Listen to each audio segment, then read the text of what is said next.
इस्तेकाम Pakistan overseas forum गैर सियासी platform है, लेकिन जहरी बात है जो भी पाकिस्तान के लिए अच्छा काम करेगा हम उसे अप्रिशिएट करेंगे इंशाअल्लाह। तो प्रोग्राम को आगे बढ़ाते हैं। भारत तेरे हाथ में वो लकीर नहीं, कश्मीर तेरे बाप की जगीर नहीं। कश्मीरियों का जो प्यार है पाकिस्तान के साथ उसकी मिसाल नहीं मिलती। एक वाकया आपके गोश गुजार करना चाहता हूं। कश्मीर के अंदर एक राबिया नामी कश्मीरी हमारी बहन थी जिसके घर के अंदर इंडियन आर्मी के कुत्ते दाखिल हुए, तो वो राबिया नामी कश्मीरी बहन ने पाकिस्तान के परचम को थामा और छत के ऊपर चली गई और एक ही सदा लगा रही थी, पाकिस्तान जिंदाबाद।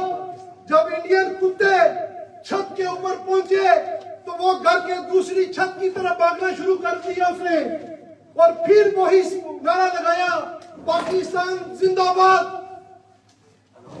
फिर जब इंडियन फौजी कुत्ते घर की दूसरी छत के ऊपर गए तो वो राबिया नामी कश्मीरी बहन ने घर के तीसरी मंजिल पर उसी परचम को थामे हुए पाकिस्तान जिंदाबाद की सदाएं बुलंद करते हुए तीसरी मंजिल पर चढ़ गई।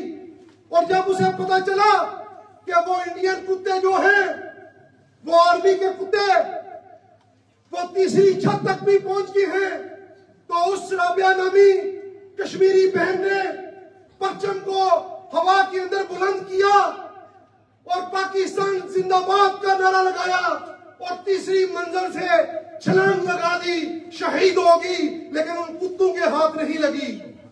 आज का दिन उन माओ उन बहनों के लिए जो अपनी आजादी के लिए अपनी जानों के नजराने भी दे रही हैं।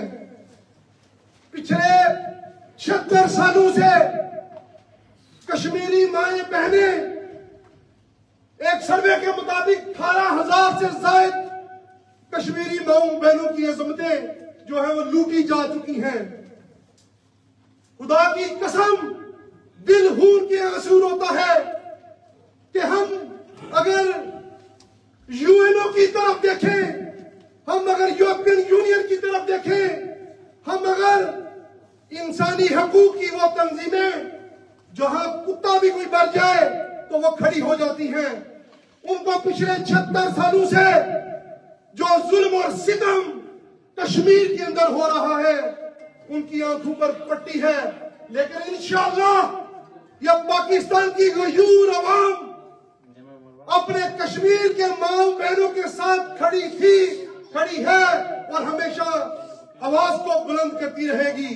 मैं प्रोग्राम को आगे बढ़ाता हूं। हमेशा आपके अंदर जज्बा जो है वो अपने मुल्क के लिए भी होना चाहिए, आजादी के लिए भी होना चाहिए और जज्बा ईमानी भी होना चाहिए।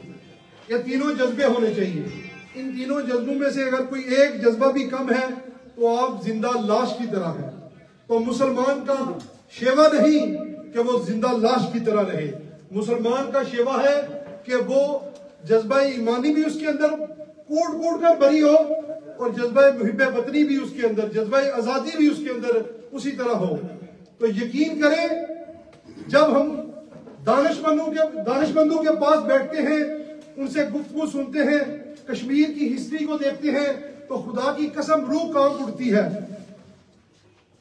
ये बात सच है कि पाकिस्तान के अंदर हमेशा कश्मीरियों के लिए आवाज को बुलंद किया गया। पाक फौज भी वहां कुर्बानियां दे रही है, लेकिन कहीं ना कहीं कमजोरियां हैं जो हमें उनको भी पॉइंट करना बहुत जरूरी है।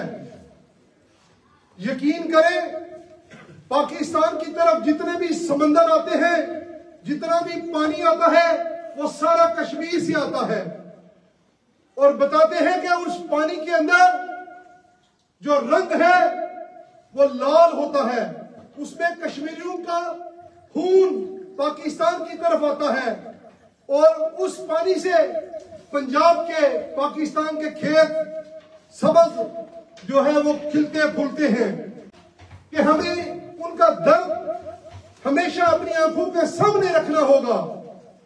सोते बैठते उठते जहां भी आप किसी कम्युनिटी के अंदर बैठे उधर बोले कि कश्मीरियों के साथ बहुत ज्यादती हो रही है। आप स्पेनिश एम्बेसी में काम करते हैं, आप जहां भी काम करते हैं, कोई भी बात हो तो आप कहें कि कश्मीरियों के साथ ज्यादती हो रही है। इंडिया का भयानक चेहरा, हर बंदे का फर्ज बनता है कि दुनिया को बताएं कि वो कितना जालिम है जो पिछले 76 सालों से कश्मीर के अंदर जो है वो जुल्म और सितम कर रहा है और उसका दिल ही नहीं भर रहा। वो इस हद तक जो है वो जालिम फरौन बन चुका है। कैसे पाक फौज के सिपा सरदार जैसे आज हमारे सिपा सरदार हैं हाफिज सैयद आसिम मुनीर, जिनकी क़यादत में पाक फौज अपने मुल्क की भी हिफाजत कर रही है, अपने मुल्क की इकॉनमी को बेहतर करने के लिए भी इक़दाम कर रही है, सियासी इस्तेकाम के लिए भी काम कर रही है और सबसे ज्यादा तनकीद का सामना भी उनको करना पड़ रहा है। देखिए कि जिस तरह इश्तियाक साहब ने कहा कि वो हाफ़िज़ कुरान है, उनके सीने के अंदर 30 अल्लाह पाक ने 30 पारे डाले हैं और जब भी वो बात करते हैं मुल्क और कौम की और कुरान की आयत से शुरू करते हैं। उससे बड़ी बात कि वो आले रसूल की औलाद में से हैं, वो एक सैयदजादे हैं जिन्होंने ये चीज जो है वो गैर मुस्लिम ताकतें जो पाकिस्तान के खिलाफ है उनको भी नहीं हजम हो रही। जो पाकिस्तान के अंदर उन जर्नैलों के हिले हुए थे, जो जर्नैल जान से जान टकराते थे, वो उनको अच्छे लगते थे। ये जो एक सैयदजादा है, ये जो एक हाफ़िज़ कुरान है, इसलिए सबसे ज्यादा तनकीद इस पर की जा रही है क्योंकि ये किसी सियासी काली बेड़े के आगे या मीडिया में बैठी हुई काली बेड़ों के आगे या मुल्लारिज्म की बैठी हुई जो बेड़े हैं उनके आगे झुकता नहीं है। इसके नजदीक पाकिस्तान और इस्लाम सबसे पहले है। तो मिलकर जरा नारा लगाइए, आर्मी चीफ सैयद आसिम मुनीर, पाक फौज, कश्मीर बनेगा। प्रोग्राम को आगे बढ़ाते हैं। हमारे दरमियान पाकिस्तान की अगर हम बात करें, क्योंकि पाकिस्तान कश्मीरियों का वकील है, पाकिस्तान अगर कमजोर होगा तो कश्मीरियों का केस किसने लड़ना है?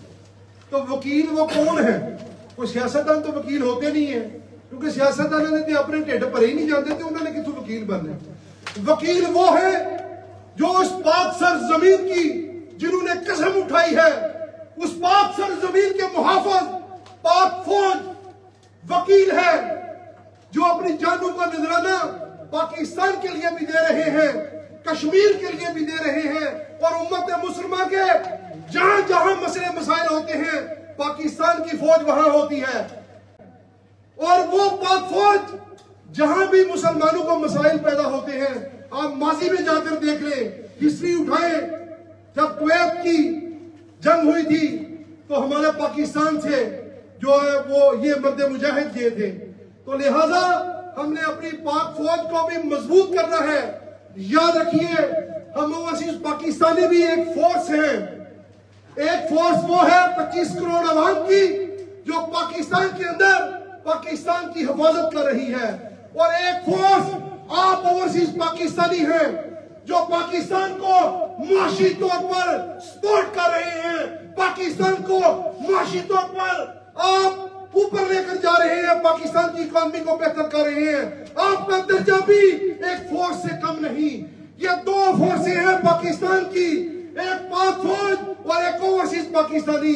लेकिन अफसोस कि ओवरसीज पाकिस्तानियों में से कुछ ऐसे लोग हैं जो भटक गए हैं, जो जिसके लिए पाकिस्तान जिनके लिए जो है वो पीछे चला गया, किसी के इश्क में आकर वो उस फोर्स को भी निशाना बना रहे हैं। और इस फोर्स के लोग जो हैं इनको भी कह रहे हैं कि अपने मुल्क के अंदर रेमिटेंस ना भेजो, अपने मुल्क के अंदर पैसा ना भेजो ताकि आपका मुल्क की माशत बैठ जाए। लेकिन आज हमने तारिक बिन ज़ियाद की इस धरती से अहद करना है, आप सब हाथ उठाकर कहें कि हम अपने मुल्क के अंदर अपनी धरती मां के लिए रेमिटेंस भी भेजेंगे और हम उसकी तहरीक जो रेमिटेंस ना भेजने की सिविल नाफरमानी की है उसको मुस्तरद करते हैं।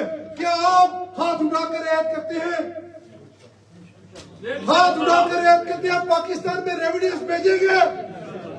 पाकिस्तान के अंदर पैसे भेजेंगे इंशाअल्लाह। पाक फौज जिंदाबाद, आर्मी चीफ। जिंदाबाद। मैं दावते खिताब देता हूं, हमारे दरमियान में मौजूद हैं। पाकिस्तान जिंदाबाद, पाक फौज जिंदाबाद। कश्मीर बनेगा पाकिस्तान है हक हमारा, हम लेके रहेंगे, ये बाप भी देगा, हम हक हमारा। पाकिस्तान जिंदाबाद, पाक फौज जिंदाबाद, आर्मी चीफ, जिंदाबाद, आर्मी चीफ। जिंदाबाद। बहुत शुक्रिया जी, थैंक यू सो मच। मियां इरफान साहब आप भी आज सब खाने के लिए तमाम दोस्त जो है वो लंगर का इंतजाम किया है, जरूर उसमें अपना जो है वो हिस्सा डाल के तो फिर जाइएगा, हिस्सा इकट्ठा नहीं करना, हिस्सा डाल के। बहुत शुक्रिया जी आपकी। पाकिस्तान जिंदाबाद, पाक फौज जिंदाबाद। कश्मीर बनेगा पाकिस्तान है हक हमारा, हम लेके रहेंगे, ये बाप भी देगा, हम हक हमारा। पाकिस्तान जिंदाबाद, पाक फौज जिंदाबाद, आर्मी चीफ, जिंदाबाद, आर्मी चीफ। जिंदाबाद। बहुत शुक्रिया जी, थैंक यू सो मच। मियां इरफान साहब आप भी आज सब खाने के लिए तमाम दोस्त जो है वो लंगर का इंतजाम किया है, जरूर उसमें अपना जो है वो हिस्सा डाल के तो फिर जाइएगा, हिस्सा इकट्ठा नहीं करना, हिस्सा डाल के। बहुत शुक्रिया जी आपकी।